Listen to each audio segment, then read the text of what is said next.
for a main event mic'd, here once again to talk about this wacky world that is professional wrestling in what is seeming to be a very stacked week of wrestling.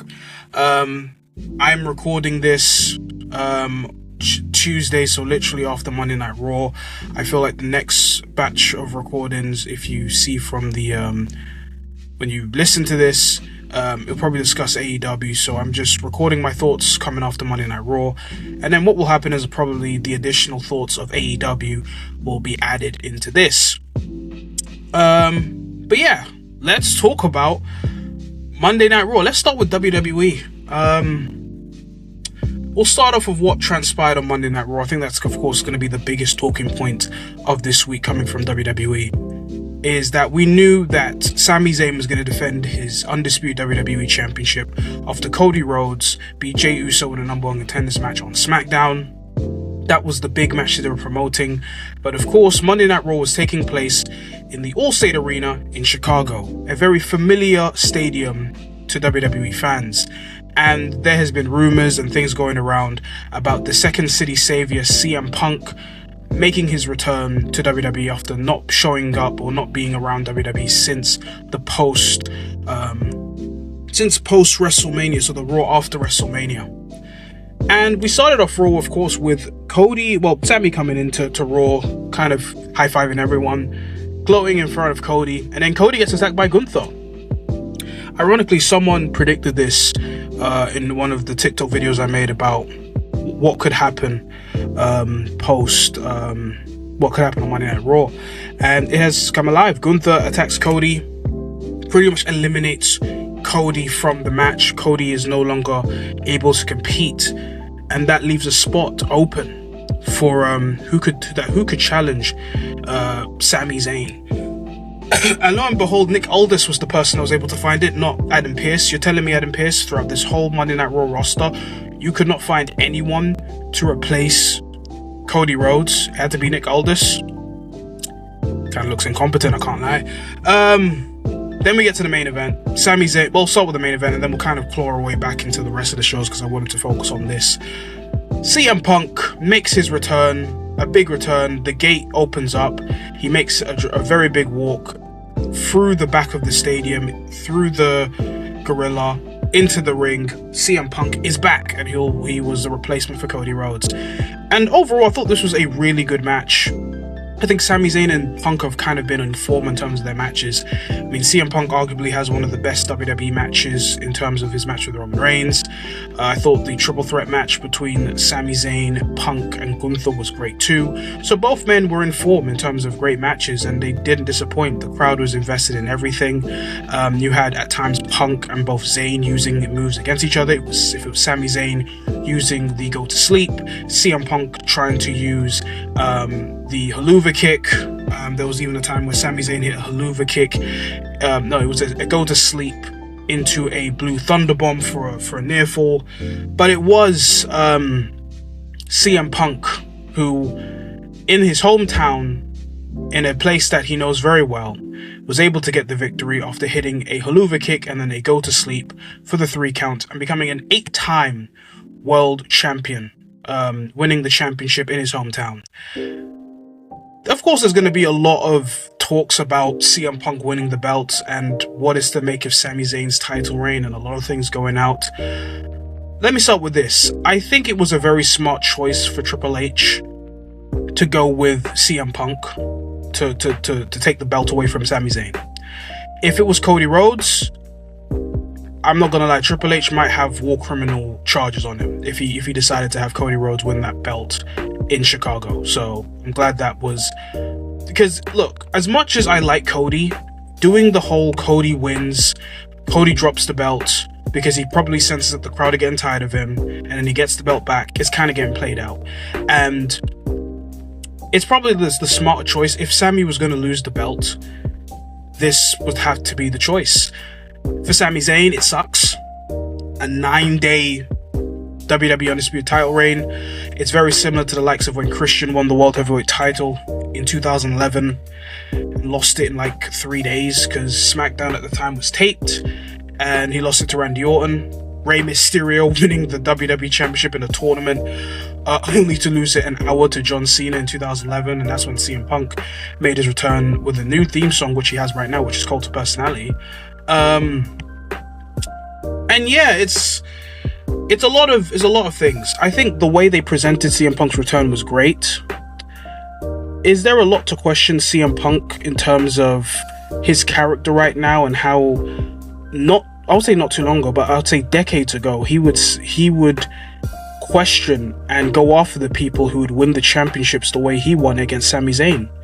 I mean, he was kind of like, at the time when he was on his long title reign, and then he had to drop it to The Rock, that kept him away from the main event scene at WrestleMania 29 because they wanted to do John Cena versus The Rock too. And that was one of the biggest complaints that Punk had coming after that show. And a lot of people are looking at Punk as like, oh, he's a hypocrite and everything else, the way he's winning championships.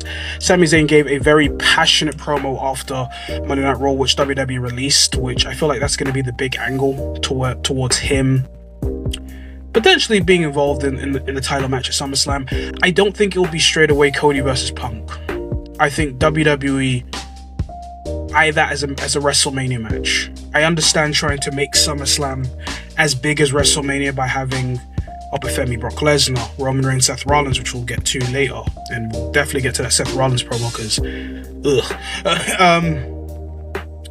and adding Cody versus CM Punk, but I just think that the way, I just think they could just have everyone involved. I mean, Cody has an argument. He didn't get his title shot because Gunther attacked him. Gunther probably still wants the world title, or he's just going to face Nick Aldis. I think that's an option. And it could be a triple threat. It could be Sami Zayn, Cody, and Punk. And then Punk can retain. Sami can get pinned, because I think that's also another thing. They don't want Cody to be pinned anytime soon heading into Mania. But yeah, I think the crust or the overall thing about my feelings is that I'm cool with it, even though there's a bit of me that feels like you, Punk, you are technically pretty much turning into the guy that you used to mock back in 2011. You would mock these guys. That would be one of your main sticks at the time of your rise, even in 2011. And you're that guy now. I mean, the reality is that CM Punk is one of the top wrestlers in WWE right now. I think it's him, Roman Reigns, Cody Rhodes, as the main guys that at times maybe will politic for their positions. There's been a lot of rumors in regards to why Punk was gone for such a long period of time, because, correct me if I'm wrong, he said that he wasn't going to go away anytime soon, and he was gone for a good period of time. And of course, one of that alluded to the rumors of like, oh, Punk has issues in WWE. Oh, they asked him for a pay cut, which that I didn't believe. And there's a lot to think about with Punk. I think with Punk, first off, I'm a CM Punk fan. I enjoy CM Punk. I think he's arguably one of the best of his generation for what he does. Even at his age, I think he's not the most athletic, but he just does a great job of kind of adjusting to styles and also telling great stories, if it's the Roman Reigns match as an example, or many of his matches over the years. And of course, he's great on the mic. I just think with where he is in his career, and possibly in regards to potentially people believing in the rumors, is not really surprising that people might immediately think that, oh, maybe this is actually true because of how he was before. He had issues back in 2014 with WWE, he had issues in AEW, so it wouldn't be surprised for people to jump straight into that and probably think that, oh, maybe this is true, maybe this is not. But he is currently the new WWE champion, and I also think that this is potentially him going to SmackDown. I think this is for them to kind of move CM Punk to SmackDown now. It is very interesting to know that the two men who main evented Night 2 of WrestleMania are now respective world champions. You got Roman Reigns, who's the World Heavyweight Champion. You got CM Punk, who's now the WWE Undisputed Champion.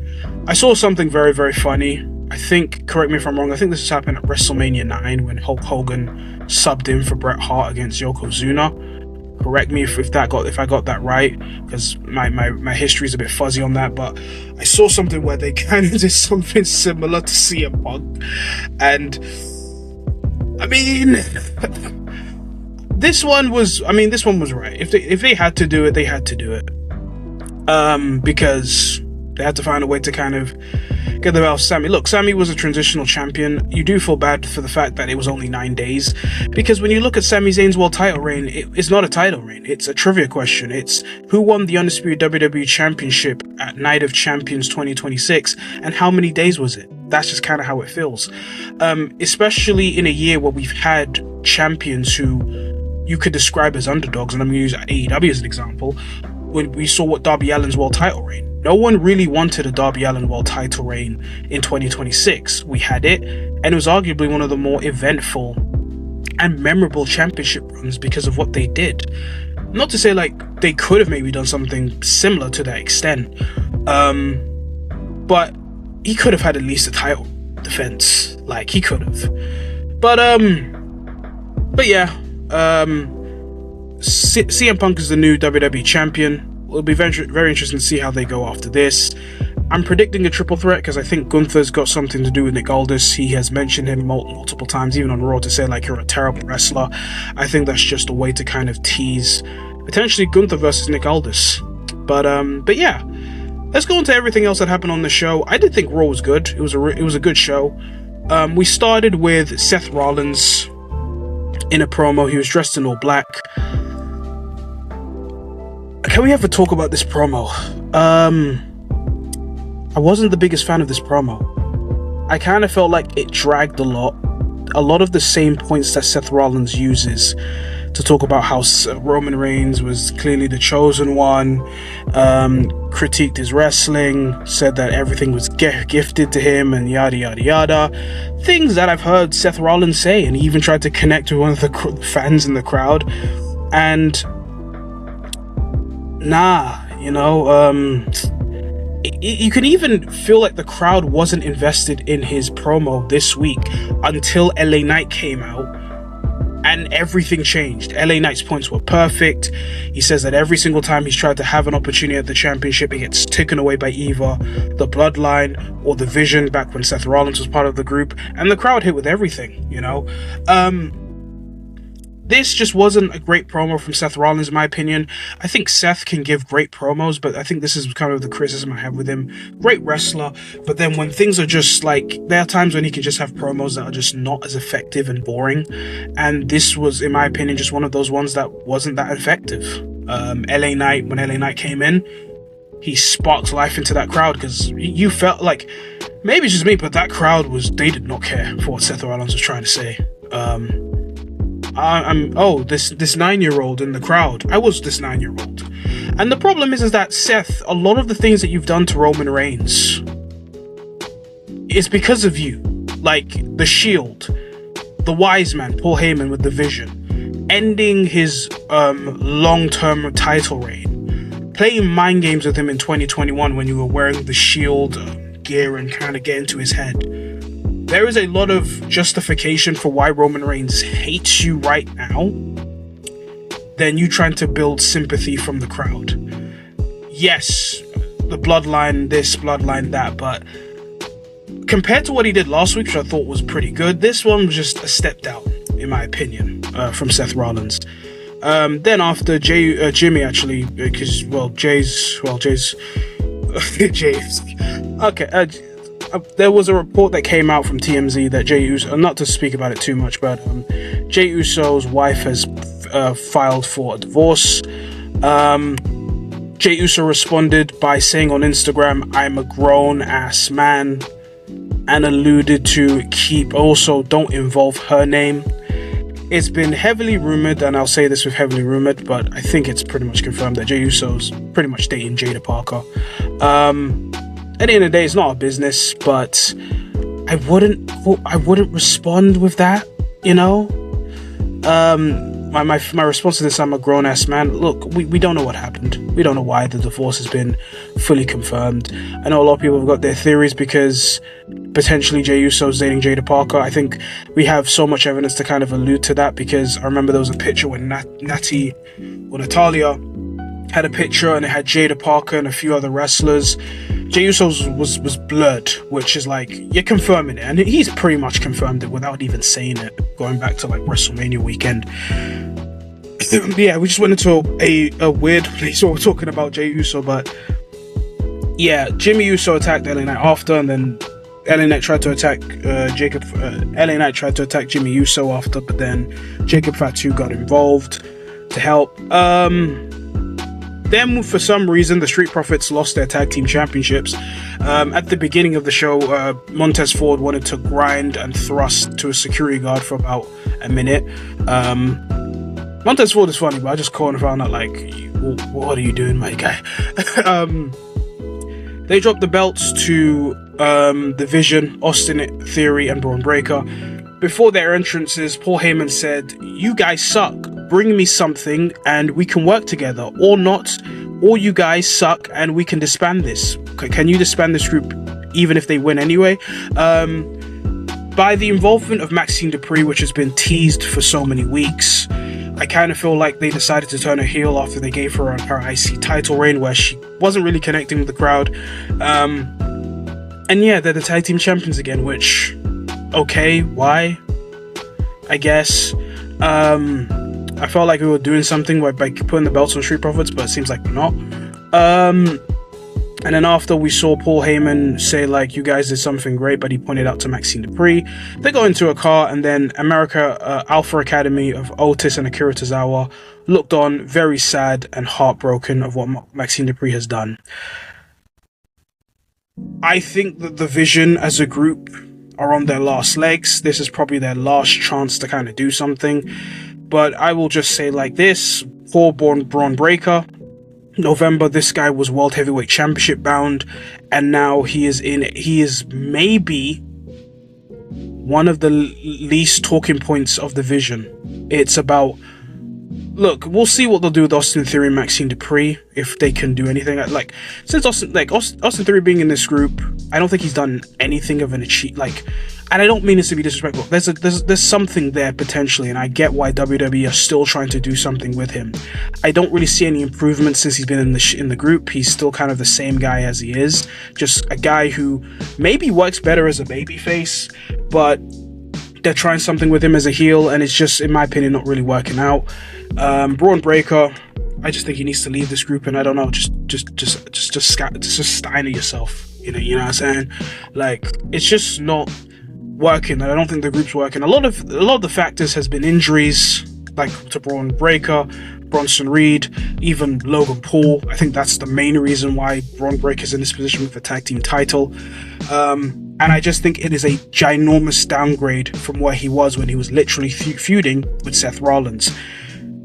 But there you go. I think what will happen is the Vision will probably feud with Alpha Academy for a bit. Sorry. So yeah, what else on this show? Sol Ruca defended her IC title against Raquel Rodriguez. This was a good match. I think Raquel's not bad. I just don't think the crowd care. That's just kind of how I look at Raquel Rodriguez. It felt like people started to care when the interferences started to happen. But Sol Ruca defended the title, thought it was good. I thought Obafemi and Paul Heyman had a cool confrontation because Brock Lesnar wasn't at show today. But it was a very strong promo from Brock Lesnar, who, let's be real, hasn't really surprised me because he's always been good in terms of promos in NXT. And it was kind of the usual type of promos that Oba and Brock will have when Brock's not around. But I feel like Oba's got to beat Brock Lesnar. So that is it. We had a tag match involving the wrestlers who will be involved in the gauntlet match to determine the number one contender for the IC Championship at SummerSlam, which was Ethan Page and Rusev versus Chad Gable and Dragon Lee. Reminder, Chad Gable's entrance theme sucks. Thank you, Def Rebel, for killing that theme song. Match was cool, with the heels getting the victory and showing dominance ahead of the match, but we'll see. I feel like Chad Gable's a favorite for that IC title match. And like I said before, discussed about the Undisputed WWE Championship, we had some promos involving the Judgment Day, where it seems like JD McDonough is facing Danhausen. What does the Judgment Day still do on the show again? I know I feel like Liv Morgan has eclipsed Dominic as the focus of the show. Like there's things for the Judgment Day to kind of do, but I kind of feel like the heat of where this group has gone isn't the same. Liv Morgan, of course, is the main focus. Raquel Rodriguez is, of course, the heater / bodyguard who could turn it, and there's a lot of things pointing to that direction, even going back to the Royal Rumble. Roxanne Perez is just kind of feels like she's kind of there, and Dominic's just there while they feud with Danhausen. And I don't hate Danhausen. I think Danhausen is used perfectly in the small moments. But I kind of feel like WWE will slowly get away with it in terms of utilizing him just for lazy booking. For example, Liv Morgan losing the final just because she got cursed, which is like, whatever. It's just a way to kind of excuse their writing sometimes. And like I said, I discussed the main event, which I thought was a really good to great match. Probably one of the best TV matches of WWE. But overall, really good show. I really, really enjoyed Monday Night Raw. And yeah, it was a very eventful show with the title change for CM Punk becoming the new Undisputed WWE Champion. Could we be getting Cody Rhodes, CM Punk? Could we be getting Cody Rhodes, Sami Zayn, and CM Punk? Who knows? But yeah, very eventful show. I wanted to talk about Sheamus. It was reported that Sheamus will no longer be in WWE. His contract he will leave when his contract expires. It was rumored that WWE offered him a contract that probably was insignificant to what he was getting, maybe similar to what Kofi Kingston and Xavier Woods got, and he's decided to move on, and he will not be staying in WWE after he leaves. When I look at someone like Sheamus, nearly, I would say 20 years in WWE? Yeah, 20 years in WWE. So he has been in WWE for such a long period of time, and it's a very accomplished career. Like, he's former world champion, if it includes the WWE Championship and the World Heavyweight Championship, a 3-time United States champion, 5-time tag team champion. He's won the King of the Ring, the Royal Rumble, Money in the Bank. Very accomplished career in WWE. And I think over the years, definitely got entertaining, and I think improved a lot in his wrestling. And even at the time when he was feuding with the likes of Gunther, when he was trying to chase for the IC title, the one belt that he wanted to win, I could understand the releasing of Sheamus, especially at his age, especially with the amount of injuries he's had. And I can also understand that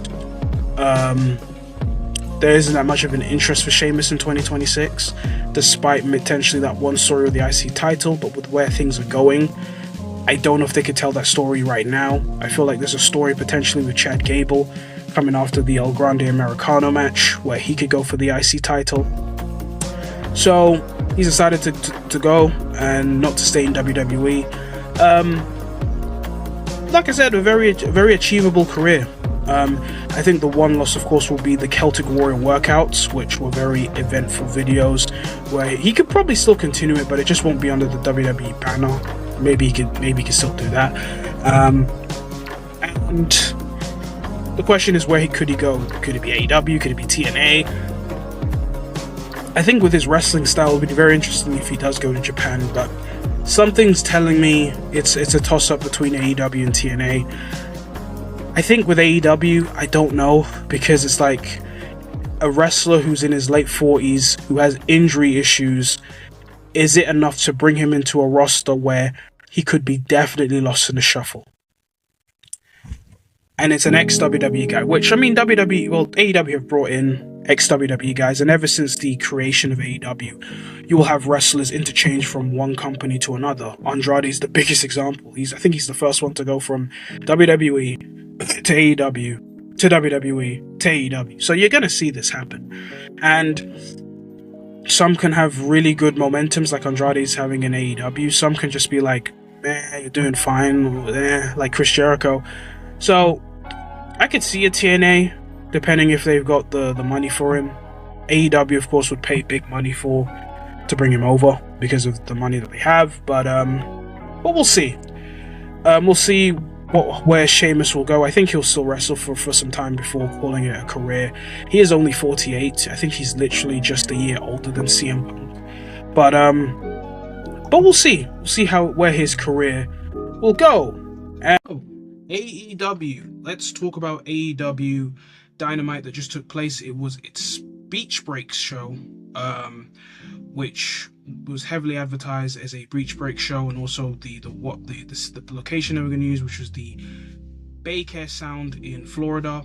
I did like the way the set looked, especially with the beach on the side and the way it was set up, especially for this week's episode of Dynamite.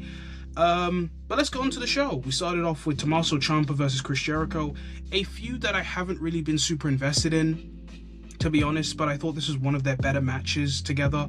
Ciampa got the win in a very good, hard-hitting match between him and Jericho. It's Jericho once again putting over an AEW wrestler, an AEW wrestler who formerly is a WWE wrestler in his run. He did this with Ricochet. There was a post-match, Ciampa hit him with the chair and then was going to use a power drill. I don't know why Ciampa loves using this power drill. It's very similar to like when Drew McIntyre had the sword. Drew McIntyre's never using that flipping sword, and it's the same thing with Ciampa, where I don't know if he can use a sword that can use the power drill that can kind of satisfy with what he's trying to do with it. But I think with the fact that Ciampa won this match, this feud will continue. We had the Brawling Birds in an angle where they were just beating up a bunch of people in a bar. This is Jamie Hayter and Alex Windsor. We had a cool promo, really good promo with Will Ospreay and MJF, where it got violent, where after what Will Ospreay said to MJF by saying that I know 14-year-old Japanese girls that are better than you, spat in his face, a brawl ensued, and then the security came up to break them up quickly to kind of continue the thing of, could it be Will Ospreay MJF at All In? Could it be Kenny Omega versus Will Ospreay at All In? What could happen? So I think they did a really good job of setting it up as well. Also at the start of the show, we had a promo with Kenny Omega and Renee Paquette, with Michael Nakazawa by his side, by the way, which was kind of a cool to see him there. So just to kind of go back to what happened there. We had Konosuke Takeshita defending his international championship against Cal Fletcher. I thought this was a really good to great TV match between the men, these two men. A match that I've really looked forward to see these two wrestle, especially with them not being part of Takeshita not being part of the Don Callis family. Some really cool spots if it had to involve Takeshita hitting a tombstone into a wheelbarrow suplex to the outside, hitting a blue thunderbomb as always from Konosuke Takeshita. I think the spot of the match and possibly the finish of the match was Cal Fletcher hitting a brainbuster onto the turnbuckle for the win and to become the new AEW International Champion. I think the reason for this is because Takeshi's going to the G1 Climax not too long ago. Well, he's going to be heading there because I think that it starts on the 13th of July. So he's going to be gone for a while. It makes you... And I feel like that's why they wanted to take the belt off of him. I feel like if they knew that this was going to be the case, but it's fine. I think it kind of builds towards when Takeshita comes back, he'll chase Cal Fletcher afterwards. We had a promo involving Mick Foley. This was technically his Dynamite debut, him putting over Cal Fletcher, but then Don Callis, being the heel that he is, was accusing Mick Foley of stealing the spotlight, but Foley says he means it just to praise Cal Fletcher as a great talent, which Fletcher seemed appreciative of it. But then Mick Foley was bringing up his shoes, which had pictures of his dogs, with one of them being still alive, and saying that one of these dogs is going to be put inside of Callis. Okay, and this cued Don Callis to bring in Kevin Knight, who is the current TNT champion. It seemed like he kind of messed up by calling the Don Callis family the DCF MJF, even though they're not that anymore, but he corrected it very quickly. Then he said that he still wants the AEW World title. He's still coming after if it's MJF or Kenny Omega. This prompted Andrade to come in, saying that he wants to take one title away from the Don Callis family. And Don Callis said if he could beat Jack Doyle tonight, which I think is Collision, he will get a national title shot. And then he did his catchphrase of "How you know," which the crowd reacted. He ran to the back, trying to bring Brian Cage and Jack Doyle, and Kevin Knight. And then as they were there, you had Darby Allin with a bag and a skateboard, due to Kevin Knight's PTSD, he thinks that the bag will explode, but it was actually the skateboard that exploded on Brian Cage, and they beat up everything, and everything was going on. I think the usage of Foley was fine. It was a fine usage, not a great usage, to be honest. I have the weirdest feeling that he might be involved somehow in a stadium stampede at All in London. I don't really care for Mick Foley to wrestle at all. I don't mind him being used in certain moments. I liked how he was used at Double or Nothing on the pre-show.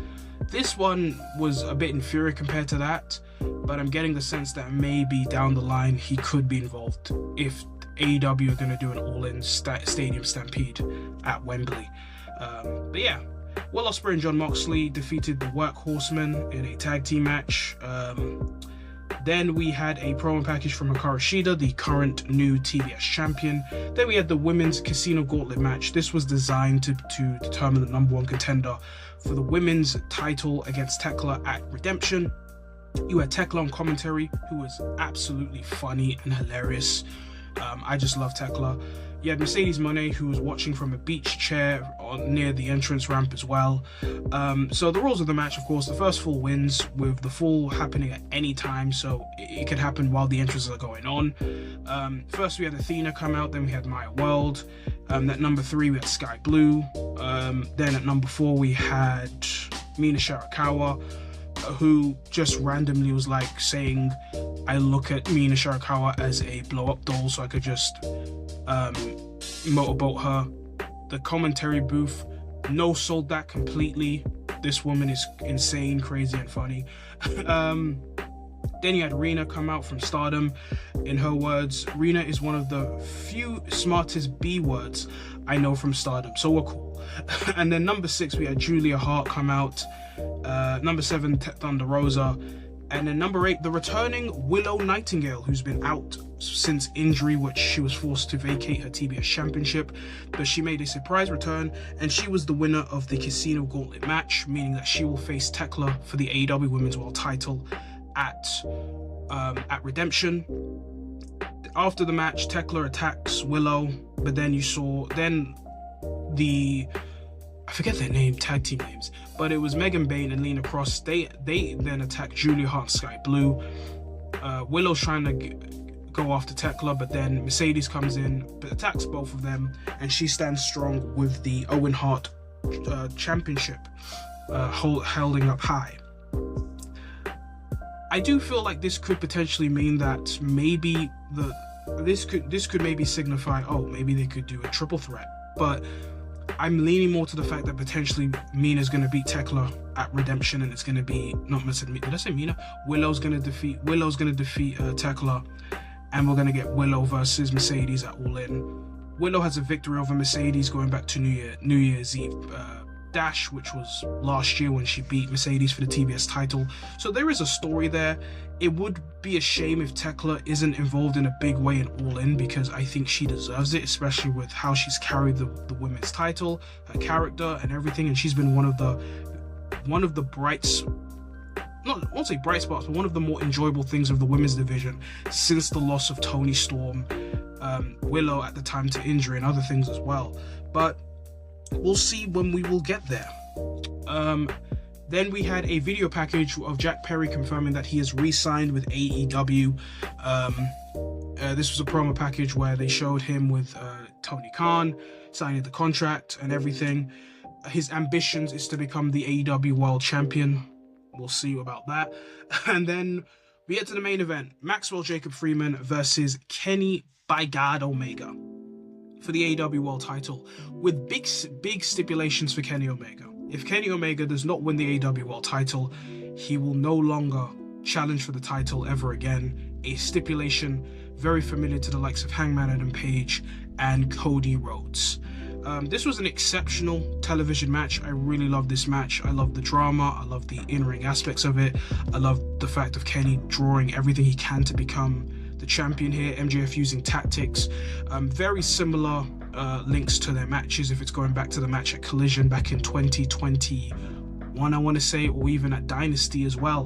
One of the big spots, of course, was like Kenny was hitting like either it was a V trigger or push to Kenny through the table, and he hit like head first all the way through the table.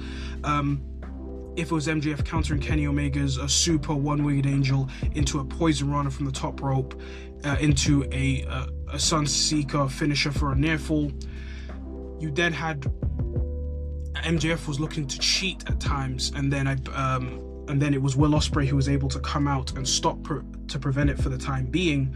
But then Omega picked up the belt, but he wouldn't do it. He wouldn't do anything in terms of cheat. But then it allowed MJF to hit low and use the belt shot. But then it was Kenny who kicked out at 1.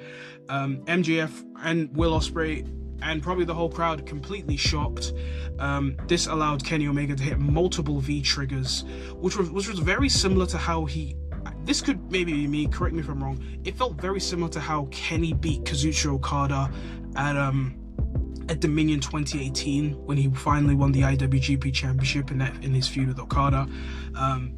Kenny hit one winged angel for the victory and to become the new AEW World Champion, his second time winning the championship. And yeah, the crowd was happy. Congrats to Kenny Omega. This was an exceptional television match in a week where we are seeing the old, well, could I call them the old guard and CM Punk and Kenny Omega? You could kind of say that, win world titles respectively. I think the question will be what happens to MJF. MJF has been such a vocal point to the AEW World title and also to the main event scene that do we want him to not be involved in any big factor to All in London? So I think that's also a thing that has to also be discussed. We do have AEW Redemption, which is coming up next. I feel like this was going to happen on that pay-per-view, but Tony made the decision to have it on this episode of Beach Break instead. Possibly because he wanted to make the title reign a bit longer before potentially Kenny drops it at All in London. So as of right now, the main event of All in London is Kenny Omega defending the AEW World title against Will Ospreay. But with AEW Redemption still on the way, there's so many different things they can do with this to maybe keep MJF's involvement in the championship scene. Maybe he challenges Will Ospreay for his opportunity. Maybe he goats and kind of picks the rod at Will Ospreay to force and to put his number one contendership on the line. But it's a very interesting position here. Kenny Omega has played the grizzled veteran angle for a while now, which I think he's done a great job with. The dynamic of Will Ospreay and Kenny Omega has been pretty good, especially after AEW Dynasty, where both men were kind of at low points. Will Ospreay just lost to Jon Moxley, a man who he wanted revenge over, and at that time Kenny Omega lost to MJF, where he at the time kind of saw like this is it. I'm never gonna be champion again. Lo and behold, look at both of them now. Will Ospreay, who has now tied himself with the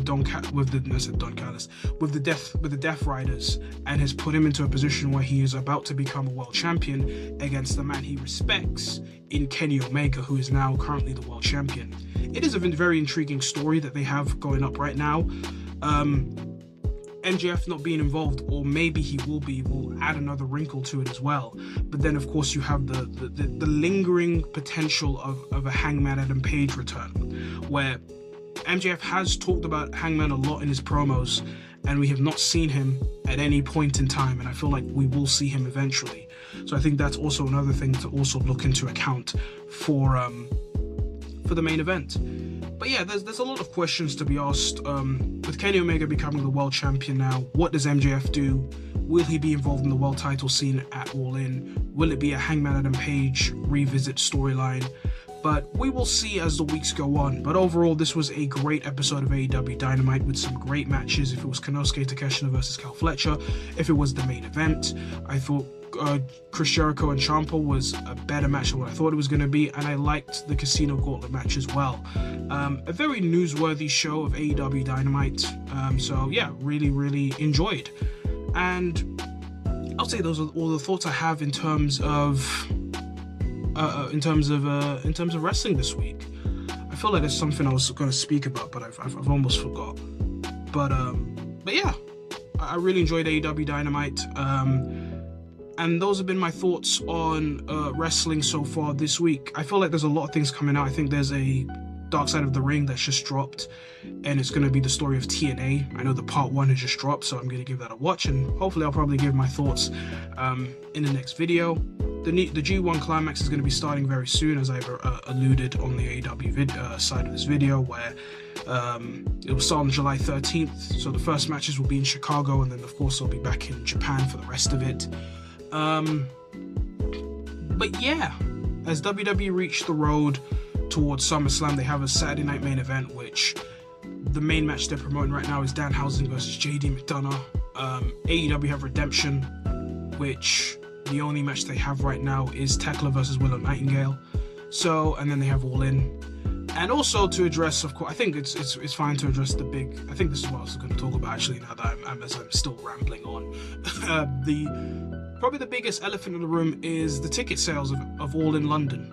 As of right now, maybe I should really get it up before I should really talk about because it has been a talking point, and I think it's something that I have talked about here, or maybe I haven't, but I just want to kind of get the right number just in case as of right now.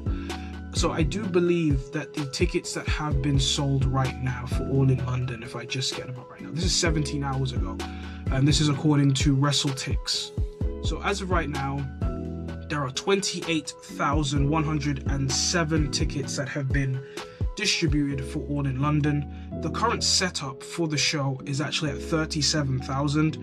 Now, compared to last time when they were in All in London, which was 53,922, so they have about less, well, I'll say they have about 9,000 more to sell, or if they're looking to maybe do more things. I do think that, unfortunately, once again, it's a diminishing of returns. I mean, when you come to a show multiple times, people may not have the excitement to go like they have previously. And I think that's just kind of the lesson that AEW are kind of put themselves on right now. I know they're doing 50% off sales right now. So they're doing summer flash sales. Look, I think All in London is going to be a great show. No question about it. It's going to be a great show of wrestling. Really looking forward to the fact that if it will be Kenny Omega, Will Ospreay, that is an incredible main event for your show.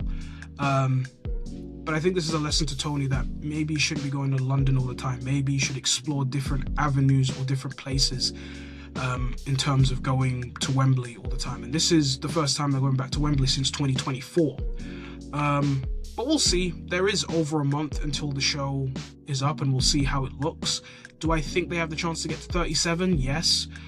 40 would be respectful, but I think once again, it doesn't look great, especially with how, let's say, if they're going to do camera angles and whatnot, and there's like empty seats there, it isn't a great look. But it will be a great show nonetheless, despite this, of course, being the biggest elephant in the room in regards to All in London, and probably the people that continue to discredit AEW or whatnot. This kind of feeds all of that, but overall, I don't really care for that. But yeah, I just wanted to maybe give a quick thought about that. But yeah, those have been my thoughts on wrestling so far this week. But yeah, let me know what you thought of what was happening in WWE, AEW, or just anywhere else in terms of this wacky world that is professional wrestling. I've been O'Riordan from Main Event Mike. Hope you've had a blessed week. Hope you have a blessed weekend, and I'll catch you guys later.